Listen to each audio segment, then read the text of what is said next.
जय हिंद दोस्तों, welcome to the सरकारी जॉब स्टडी पॉइंट। आज की इस क्लास में हम डिस्कस करने वाले हैं लेबोरेटरी और प्लांट ऑपरेटर के जो आपको एग्जामिनेशन कंडक्ट किया जाना है बीएआरसी में। इसका जो आपका सेकेंड स्टेज होता है, मतलब कि जो एडवांस टेस्ट होता है, इसमें आपको किस टाइप के क्वेश्चन पूछे जाते हैं। आज का हमारा टॉपिक है एसिड, बेस एंड सॉल्ट।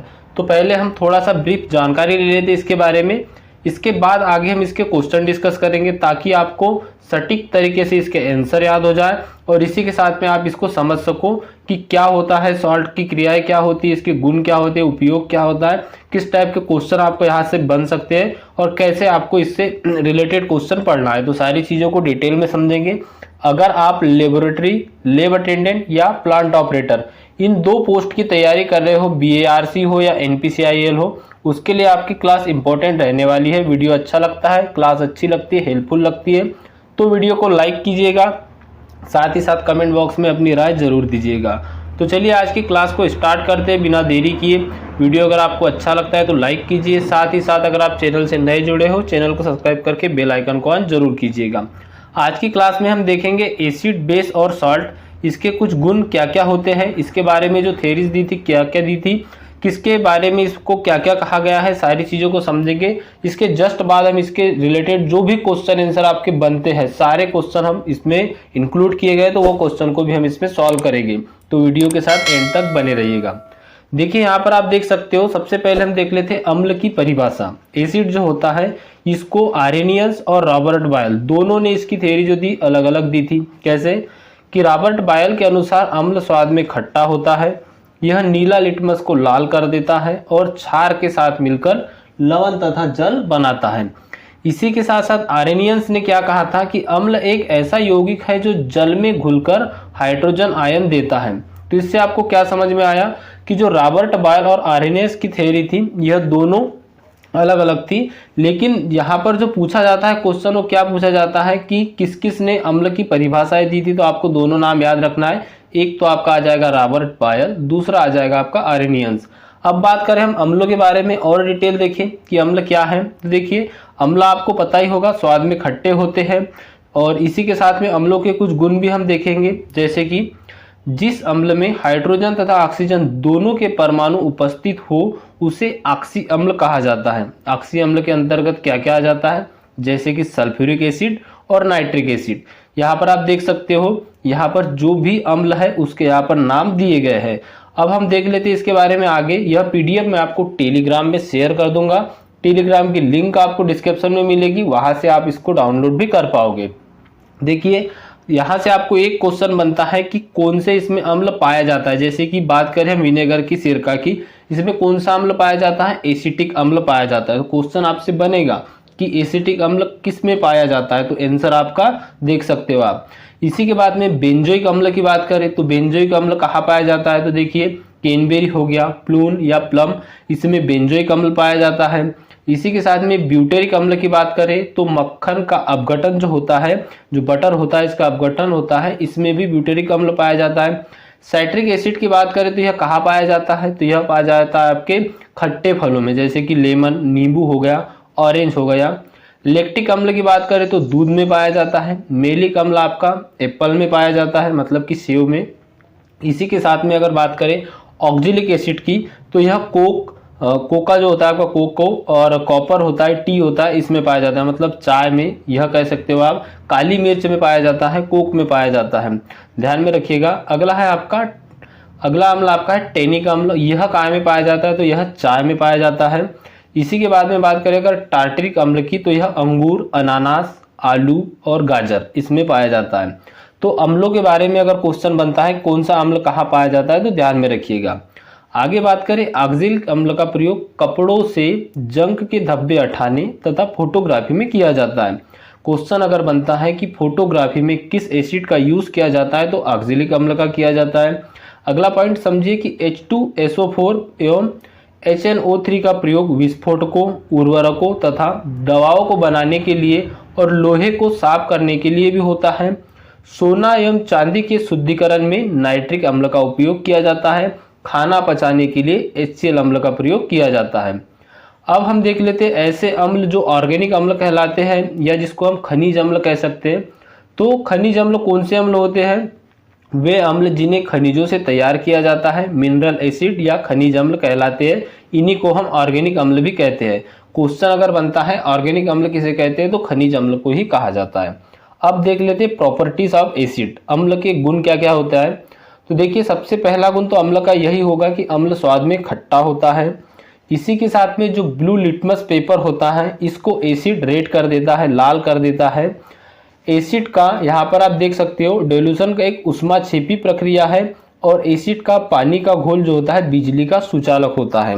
मतलब एसिड अम्ल और पानी का जो घोल होगा यह बिजली का सुचालक होता है, गुड कंडक्टर होगा। एसिड मेटल से प्रतिक्रिया कर हाइड्रोजन गैस बनाता है, और एसिड क्षार से प्रतिक्रिया करके सॉल्ट बनाता है। यहाँ पर आप देख सकते हो, यहाँ पर आप फिगर में यहाँ पर दिखाया गया है आपको कि यहाँ पर ब्लू लिटमस पेपर को रेड कर दिया गया है क्योंकि यहाँ पर एसिड का घोल है। इसी के बारे में देखिए हम अम्लराज किसे कहते हैं। देखिए सांद्र हाइड्रोक्लोरिक अम्ल एवं सांद्र नाइट्रिक अम्ल के 3:1 के अनुपात में मिश्रण करके जब अम्लराज का निर्माण होता है, इसमें सोना प्लेटिनियम जैसी उत्कृष्ट धातु जो होती है यह भी घुल जाती है इसमें अम्लराज में। अब बात करें हम सल्फ्यूरिक अम्ल की, तो देखिए सल्फ्यूरिक अम्ल का मुख्य भाग उर्वरक जैसे कि अमोनियम सल्फेट, सुपर फास्फेट आदि के विश्लेषण में प्रयुक्त होता है। यहाँ पर आप देख सकते हो सीसा संचालक जो आपकी संचालक बैटरियाँ होती है वाहनों की, डिटर्जेंट उद्योगों में इसका यूज होता है। सल्फ्यूरिक अम्ल जैसे कि H2SO4 को ऑयल ऑफ विट्रल भी कहा जाता है। यहाँ पर आप देखिए ध्यान से, यहाँ पर आपको दिखाई दे रहा होगा कि सल्फ्यूरिक अम्ल का जो यूज है कहाँ कहाँ पर किया जा सकता है। अब बात कर लेते हैं हम थोड़ी सी ब्रीफ जानकारी क्षार के बारे में। दोस्तों अगर आपको क्लास हेल्पफुल लग रही हो, अच्छी लग रही हो, तो क्लास को लाइक जरूर कीजिएगा। देखिए क्षार या भस्म इसे क्या कहा जाता है, बेस कहा जाता है। यह स्वाद में ब्रिटल होते हैं, मतलब कसेले होते हैं। आप इसको कह सकते हो कड़वे या कसेले होते हैं। क्षार या भस्म को छूने पे साबुन जैसा महसूस होता है, और क्षार या भस्म लाल लिटमस पत्र को नीला कर देते हैं। पहले हमने क्या देखा था, नीले लिटमस को लाल कर दिया था अम्ल ने, और क्षार क्या करते हैं, लाल लिटमस पेपर को ब्लू या नीला कर देते हैं। उदाहरण के लिए आप देख सकते हो फॉर एग्जांपल कास्टिक सोडा क्या है, यह एक प्रकार का क्षार है। इसी के साथ में सोडियम कार्बोनेट जो आपका वॉशिंग पाउडर होता है, धोने वाला सोडा होता है, यह भी आपका क्या है, क्षार है, बेस है। पोटेशियम हाइड्रोक्साइड बिना बुझा वाला चूना, यह भी क्षार होते। इसी के साथ में सभी मेटल के ऑक्साइड, हाइड्रोक्साइड और मेटल के कार्बोनेट, यह भी क्षार या भस्म ही होते हैं। अब बात करें हम क्षार या भस्म के प्रकारों की, तो देखिए पानी में घुलनशीलता के आधार पर क्षार या भस्म दो प्रकार के होते हैं। नंबर 1 आ जाएगा जो पानी में घुलनशील क्षार या भस्म होते हैं एल्काइल्स, और पानी में अघुलनशील क्षार या भस्म होते हैं बेस। देखिए अधिकांशतः जो क्षार या भस्म होते हैं पानी में अघुलनशील होते हैं, ध्यान में रखिएगा, पानी में नहीं घुलते। इनके कुछ प्रॉपर्टीज क्या क्या होती है, तो क्षार या भस्म स्वाद में तीखा होता है, हमने पहले ये जान चुके। क्षार या भस्म का जलीय घोल छूने पर साबुन की तरह होता है, यह रेड लिटमस पेपर को ब्लू कर देते हैं। भस्म जो होती है, क्षार जो होता है, एसिड को प्रतिक्रिया क्रम में उदासीन बना देता है, और क्षार या भस्म में पानी को मिलाने पर एक ऊष्माक्षेपी अभिक्रिया प्राप्त होती है। क्षार या भस्म अम्ल के साथ प्रतिक्रिया करके लवण मतलब कि सॉल्ट तथा पानी बनाता है। आगे अगर हम बात करें तो दैनिक जीवन में कैल्शियम हाइड्रोक्साइड का इस्तेमाल किया जाता है, जैसे कि घरों में जो चूने की पुताई आदि की जाती है, गारा एवं प्लास्टर आदि बनाया जाता है, जब बिल्डिंग आदि बनाई जाती है तब। मिट्टी की अम्लीयता को दूर करने में भी इसका यूज किया जाता है।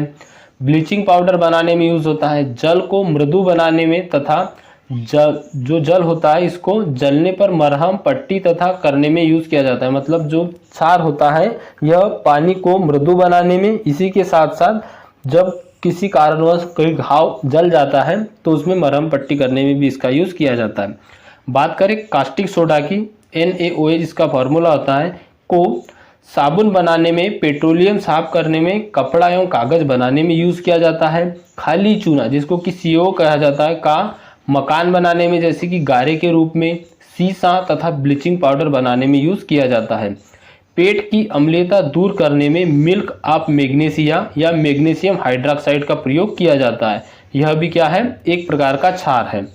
लवण की अगर हम बात करें, जो कि आप सॉल्ट कह सकते हो, लवण वह यौगिक है जो अम्ल में एक या अधिक हाइड्रोजन परमाणुओं का क्षार के एक या अधिक धनायन के प्रति स्थापित करने से बनता है।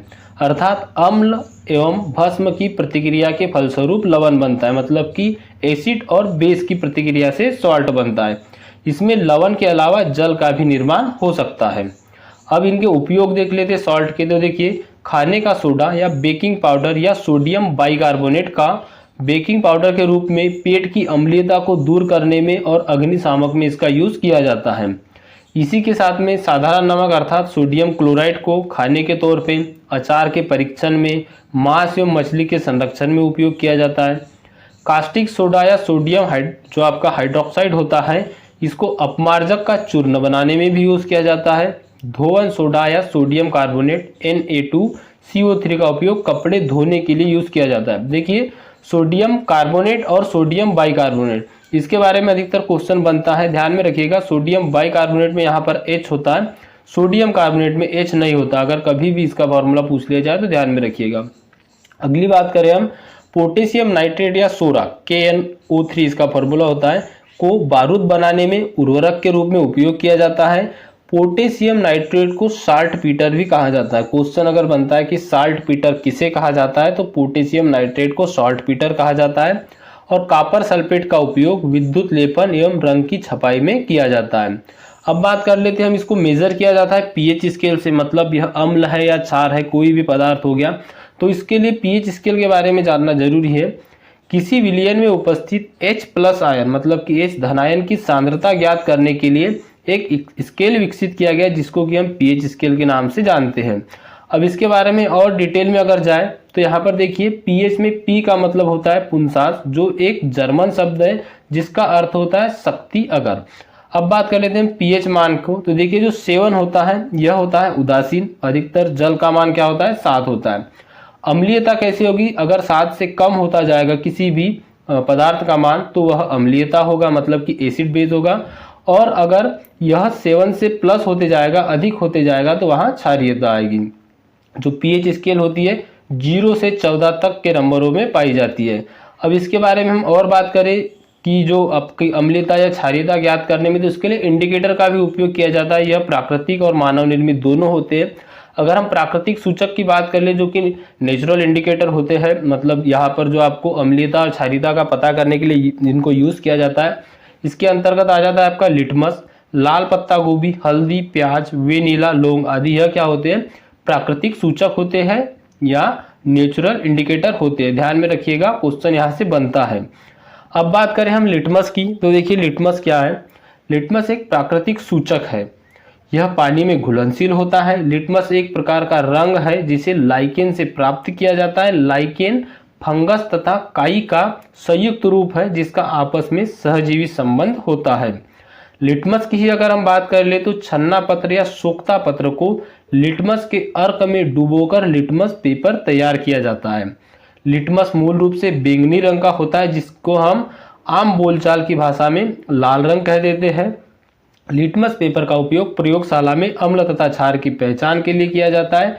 लिटमस पेपर 2 रंगों लाल तथा नीले रंग में उपलब्ध होता है। ध्यान में रखिएगा, लिटमस पेपर लाल और नीले रंग में उपलब्ध होता है। अम्ल नीले रंग को लिटमस पेपर लाल कर देता है और क्षार के लाल रंग को लिटमस पेपर नीला कर देता है। तो इन चीज़ों के बारे में हमने पहले भी समझा। अब बात करें हम इंडिकेटर, एक होता है आपका हल्दी। तो हल्दी कैसे पता करते हैं, देखिए, हल्दी का रंग होता है पीला या येलो। हल्दी के रंग पर अम्ल का कोई असर नहीं होता, अर्थात अम्ल हल्दी के रंग को नहीं बदलता। तो ध्यान में रखिएगा, अगर हल्दी को किसी एसिड में या अम्ल में डुबा दिया जाए तो हल्दी का कलर चेंज नहीं होगा, परंतु क्षार हल्दी के पीले रंग को भूरा लाल रंग में बदल देता है। तो जो आपका टर्मरिक होता है, हल्दी होती है, उसके बारे में वह भी एक प्रकार का इंडिकेटर है अम्ल और क्षार की पहचान करने का। अब बात कर रहे थे लाल पत्ता गोभी की, आपने बहुत कम देखी होगी हो, क्योंकि हरी पत्ता गोभी आपने सबसे ज़्यादा देखी होगी। तो देखिए, जो रेड कैबेज होती है, यह क्या होता है, लाल पत्ता गोभी के रस मूल रूप से बैंगनी रंग का होता है, मतलब इसका जो रंग होगा यह बैंगनी रंग का होगा। जब लाल पत्ता गोभी अम्लीय मिट्टी में उगता है तो इसके पत्ते लाल रंग के होते हैं, तथा जब क्षारीय मिट्टी में उगता है तो इसके पत्ते पीलापन लिए हुए हरे रंग के होते हैं। इससे मिट्टी की अम्लता और क्षारीयता का पता लग सकता है। यही कारण है कि लाल पत्ता गोभी का उपयोग अम्ल तथा क्षार की पहचान के लिए प्राकृतिक सूचक मतलब कि नेचुरल इंडिकेटर के रूप में किया जाता है। अब बात करें हम सूंघने वाले सूचक, तो इसके अंतर्गत आपका वेनिला आ जाता है, लौंग आ जाता है और प्याज आदि आ जाता है। इसके बारे में अगर हम और देखें कि प्याज कैसे यूज़ किया जाता है, तो प्याज का उपयोग भी सूंघने वाला सूचक के रूप में भी यूज़ किया जाता है। प्याज अम्ल के साथ गंध नहीं बदलता, लेकिन प्याज का गंध क्षार को मिलाने पे खत्म हो जाता है। मतलब प्याज की गंध अगर मिटाना हो या उसको हटाना हो तो क्या करेंगे, वहाँ पर हम बेस का या क्षार का यूज़ करेंगे। प्याज के अम्ल तथा क्षार के साथ इन गुणों के प्रदर्शन करने के कारण उपयोग सूंघने वाले सूचक के रूप में होता है। तो प्याज कैसा है, सूंघने वाला सूचक है। वैसी बात कर लीजिए वेनिला की, तो वेनिला जो होता है अम्ल के साथ मिलाया जाता है तो इसके गंध पर कोई असर नहीं होता है, ध्यान में रखिएगा।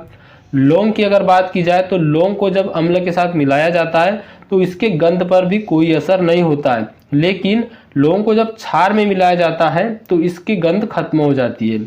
अब बात कर लेते हैं मानव निर्मित सूचक की, तो यहाँ पर आप देख सकते हो मानव निर्मित सूचक की अगर हम बात करें, मतलब कि यहाँ पर आप देख सकते हो फेनाल्फेथिन, यहाँ पर आप देख सकते हो इसी के साथ में मिजाइल ऑरेंज। तो फेनाल्फेथिन जो होता है और मिजाइल ऑरेंज जो होता है, यह दो महत्वपूर्ण मानव निर्मित सूचक है जिनका उपयोग प्रयोगशाला में अम्ल तथा क्षार की पहचान के लिए किया जाता है। देखिए आप प्लांट ऑपरेटर और लेबोरेटरी के एग्जाम की तैयारी कर रहे हो, खास तौर पे आपको यहाँ से क्वेश्चन बनेगी आपके सेकेंड एग्जाम में स्टेप 2 में, क्योंकि थोड़ा सा डीप जाता है एग्जामिनर और यहाँ से आपको क्वेश्चन बनते ही बनते हैं। अब बात करें हम फेनाल्फथेलिन की, तो यहाँ पर आप देख सकते हो यह ऐसा सूचक है जिसे प्रयोगशाला में तैयार किया जाता है। अगर हम इसकी बात करें तो दो महत्वपूर्ण मानव निर्मित सूचक है जिनका उपयोग प्रयोगशाला में अम्ल तथा क्षार की पहचान के लिए किया जाता है। इसके अंतर्गत क्या आ जाता है आपका फेनाल्फथेलिन और मिजाइल ऑरेंज। अब बात करें हम मिथाइल ऑरेंज की, तो मिथाइल ऑरेंज एक नारंगी रंग का तरल पदार्थ है।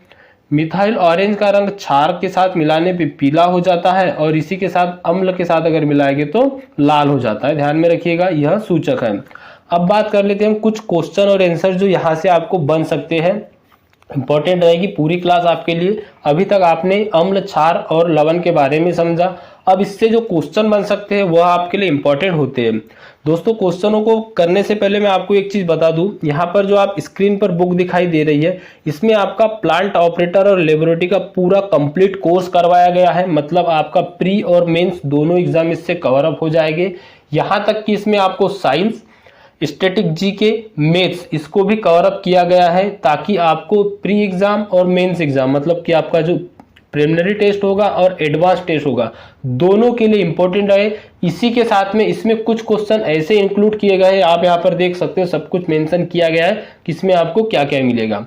सबसे पहली बात तो फिजिक्स, केमिस्ट्री और बायोलॉजी की लगभग आपको यहाँ पर 1500 क्वेश्चन मिलेंगे। 2000 प्लस क्वेश्चन आपको ऐसे है इसके अंदर जो आपको प्रीवाइज ईयर के जितने क्वेश्चन थे जो आपके टेक्निकल एग्जाम में जैसे कि बार्क हो गया या इसी के साथ में बीएआरसी, एनपीसीएल आदि सभी एग्जाम में पूछे जाते हैं उनको इंक्लूड किया गया है।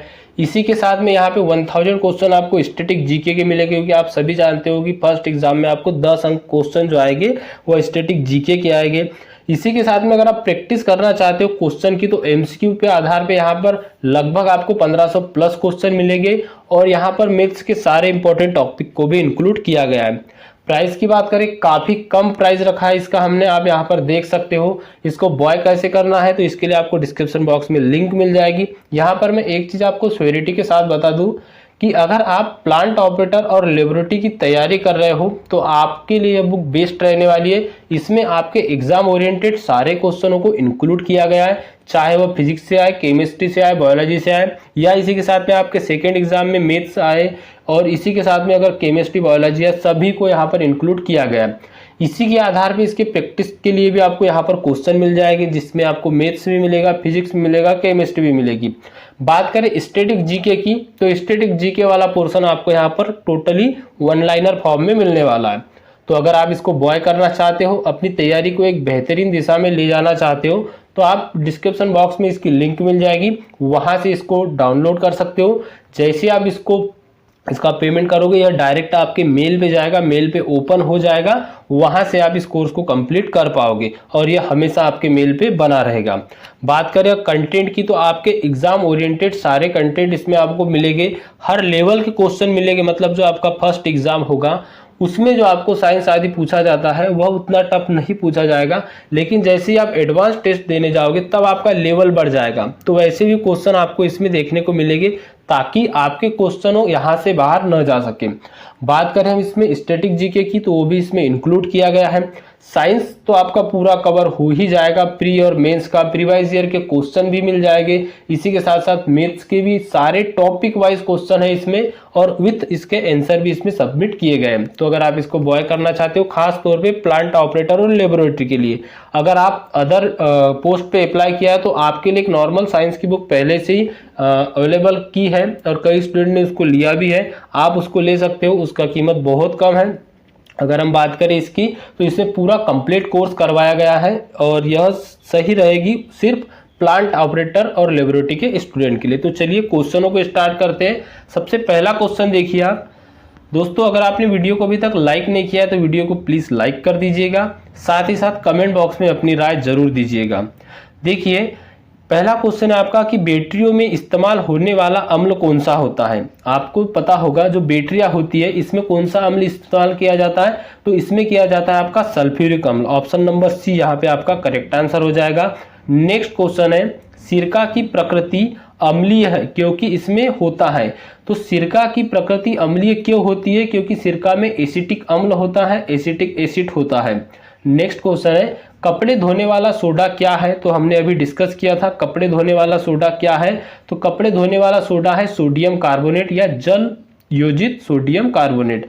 अगला क्वेश्चन है, मानव का रक्त का पीएच मान लगभग कितना होता है? तो देखिए जो ह्यूमन बॉडी का पीएच मान होता है वह होता है 7.4, ध्यान में रखिएगा, बी करेक्ट आंसर हो जाएगा। अगला क्वेश्चन है, निर्जल कैल्शियम क्लोराइड निम्नलिखित की तरह काम करता है। तो यह निर्जलीकरण की तरह कार्य करता है, ए यहाँ पे आपका करेक्ट आंसर हो जाएगा। नेक्स्ट क्वेश्चन है, आभूषणों को बनाते समय सोने में मिलाई जाने वाली धातु कौन सी है? तो डी यहाँ पे आपका करेक्ट आंसर हो जाएगा, सोने में मिलाई जाने वाली धातु होती है तांबा। अगला क्वेश्चन है, विटामिन सी क्या है? दोस्तों अगर आपकी साइंस बहुत अच्छी है या थोड़ी भी अच्छी है तो आप इसका आंसर जरूर दे पाओगे। इसका आंसर आप कमेंट बॉक्स में कमेंट करके जरूर बताइएगा, विटामिन सी क्या है या विटामिन सी का नेक्स्ट जो नाम है या इसको कौन सा अम्ल कहा जाता है, इसको आपको कमेंट बॉक्स में कमेंट करके जरूर बताना है। अगला क्वेश्चन देखिए, न्यूक्लिक अम्ल में पाया जाता है, बताइए न्यूक्लिक अम्ल जो होता है इसमें क्या पाया जाता है? तो न्यूक्लिक अम्ल में ध्यान में रखिएगा फास्फोरिक अम्ल पाया जाता है। क्या पाया जाता है? फास्फोरिक अम्ल पाया जाता है न्यूक्लिक अम्ल में। अगला है, रासायनिक यौगिक नियासिन अथवा निकोटिनिक अम्ल निम्नलिखित का घटक है। विटामिन सी का है, बी का है, थायरॉक्सिन हार्मोन का है या सुक्रोज का है? तो ध्यान में रखिएगा रासायनिक यौगिक जो नियासिन है यह विटामिन बी कॉम्प्लेक्स का घटक होता है। अगला क्वेश्चन है, एक्वा रेजिया निम्नलिखित का मिश्रण है। तो देखिए एक्वा रेजिया जो है यह किसका मिश्रण है? HCl तथा HNO3 का। क्वेश्चन इंपॉर्टेंट रहेगा, यह आप नोट कर लीजिए एक्वा रेजिया क्या है, तो यह HCl तथा NH3 का मिश्रण है। दोस्तों ये PDF आपको टेलीग्राम में मिल जाएगा, टेलीग्राम की लिंक आपको वीडियो के डिस्क्रिप्शन बॉक्स में मिल जाएगी। अगला क्वेश्चन देखिए, नेक्स्ट है आपका क्वेश्चन, हाइड्रोक्साइड जो सबसे अधिक क्षारीय होता है कौन सा होता है? देखिए जो सबसे अधिक क्षारीय होता है हाइड्रोक्साइड, यहाँ पर आप देख सकते हो LiOH मतलब लिथियम, सोडियम सभी के बारे में यहाँ पर बताया गया है, लेकिन सबसे अधिक निम्न में से सबसे अधिक कौन सा होगा? तो ध्यान में रखिए यहाँ पर आप देख सकते हो ऑप्शन नंबर डी आपका करेक्ट हो जाएगा। दोस्तों मैं एक चीज आपको बता दूं, नेक्स्ट हमारा जब यह टॉपिक कंप्लीट हो जाएगा तो अगले इसमें हम यहाँ पर जो आपके आवर्त सारणी होती है, पीरियोडिक टेबल से जो क्वेश्चन बनते हैं, इसके कंबाइंड पूरे क्वेश्चन सेलेक्टेड क्वेश्चनों की एक सीरीज लेके आएंगे, एक ही वीडियो में एक ही क्लास में इसको कंप्लीट कर लेंगे, जिससे कि आपका जो पीरियोडिक टेबल है यहाँ से जो क्वेश्चन बनते हैं वह भी आपके कंप्लीट हो जाए। अगर आप चैनल के साथ जुड़े रहोगे, आपका सपोर्ट बना रहेगा, तो आपका सारा कोर्स यहाँ पर कंप्लीट करवाया जाएगा। अगला क्वेश्चन देख लीजिए, नेक्स्ट है आपका सबसे प्रबलतम अम्ल कौन सा है? तो देखिए सबसे प्रबलतम अम्ल है आपका HClO4। यहाँ पर आप देख सकते हो सभी में HCl लगा हुआ है, लेकिन HClO4 यहाँ पर सबसे प्रबलतम अम्ल है। नेक्स्ट है, इनमें से कौन सा सही है? तो देखिए pH के अकॉर्डिंग यहाँ पर pH log H+ सही है, यहाँ पर डी आपका करेक्ट आंसर हो जाएगा। नेक्स्ट है, मधुमक्खी का जो दांत होता है, मधुमक्खी दंत से एक अम्ल छूटता है जिसके कारण दर्द और जलन होती है, वह अंततः कौन सा अम्ल है? तो मधुमक्खी जो होती है, इसकी जो डंक में अम्ल पाया जाता है वह पाया जाता है मेथोनिक अम्ल, मतलब कि ऑप्शन नंबर डी यहाँ पे आपका करेक्ट आंसर हो जाएगा। नेक्स्ट है आपका, कांच पर लिखने के लिए किस अम्ल का प्रयोग किया जाता है? तो देखिए, कांच पर लिखने के लिए किस अम्ल का प्रयोग किया जाता है? तो कांच पर लिखने के लिए प्रयोग किया जाता है हाइड्रोक्लोरिक अम्ल का। तो ए यहाँ पे आपका करेक्ट आंसर हो जाएगा। अगला क्वेश्चन देखिए, आयोडीनीकृत नमक क्या है? तो पोटेशियम आयोडाइड और साधारण नमक का मिश्रण। यहाँ पर आप देख सकते हो, जो आयोडीनीकृत नमक होता है वह होता है आपका पोटेशियम आयोडाइड और साधारण नमक का मिश्रण होता है। यहाँ से अगर आपको क्वेश्चन बनता है तो आपका क्वेश्चन बाहर नहीं जाएगा। अगला है, निम्नलिखित में इसके किसकी गंध सड़े हुए अंडे जैसी होती है? ऐसा कौन सा ऑक्साइड या ऐसा कौन सा अम्ल है जिसकी गंध जो होती है सड़े हुए अंडे के जैसी होती है? तो ध्यान में रखिएगा, हाइड्रोजन सल्फाइड जो होता है इसकी गंध होती है सड़े हुए अम्ल के जैसी। अगला है, खाने का नमक किसका बना होता है? तो खाने का नमक एक मजबूत एसिड और एक मजबूत क्षार का बना होता है। ऑप्शन नंबर ए करेक्ट हो जाएगा, एक मजबूत अम्ल एक मजबूत क्षार का। अगला है, एक सांद्र अम्ल को तनु करने के लिए हमें क्या करना चाहिए? तो देखिए, जब एक सांद्र अम्ल होता है इसको तनु करने के लिए हमें क्या करना चाहिए? तो पानी में सांद्र अम्ल मिलाना चाहिए। अगला क्वेश्चन देखिए, तो दोस्तों यहाँ पर आपके क्वेश्चन कंप्लीट हो चुके हैं। अगर अम्ल, क्षार और लवण से आपको क्वेश्चन बनते हैं तो इससे बाहर आपके क्वेश्चन शायद ही जाएंगे अकॉर्डिंग टू BARC के जो एग्जाम का लेवल होता है उससे रिलेटेड। अब हम नेक्स्ट टॉपिक में अगले क्वेश्चन डिस्कस करेंगे आगे के। इसी के साथ में अगर आप चाहते हो मैराथन क्लासेस आदि लाना तो वह भी हम आपके लिए लेकर आएंगे। आप चैनल के साथ बने रहिएगा, अधिक से अधिक वीडियो को लाइक और शेयर कीजिएगा। आपका सपोर्ट जितना बना रहेगा उतनी अच्छी अच्छी क्लासेस हम आपके लिए लेकर आते रहेंगे। और प्लांट ऑपरेटर और लेबोरेटरी का अगर आप कोर्स परचेज करना चाहते हो तो इसका मिनिमम प्राइस 151 रुपये मात्र रखा गया है, जिसमें आपका फर्स्ट एग्जाम सेकेंड एग्जाम दोनों स्टेज कवर अप हो जाएगा। इसी के साथ में इसमें आपको मैथ्स, जीके, साइंस तो लगभग पूरा ही आपका कवर हो जाएगा और मैथ जीके भी हो जाएगा। बात करें इसमें करेंट अफेयर की, तो करेंट अफेयर की मैं खुद आपके लिए पर्सनली यहाँ पर 2 से 3 मैराथन क्लासेस लाऊंगा जिससे कि आपका करेंट अफेयर भी कवर अप हो सके। तो आज की क्लास आपको कैसी लगी कमेंट बॉक्स में कमेंट करके जरूर बताइएगा। मिलते हैं अगली वीडियो में, तब तक के लिए thank you and bye bye. The सरकारी जॉब स्टडी पॉइंट को लाइक और सब्सक्राइब जरूर कीजिए।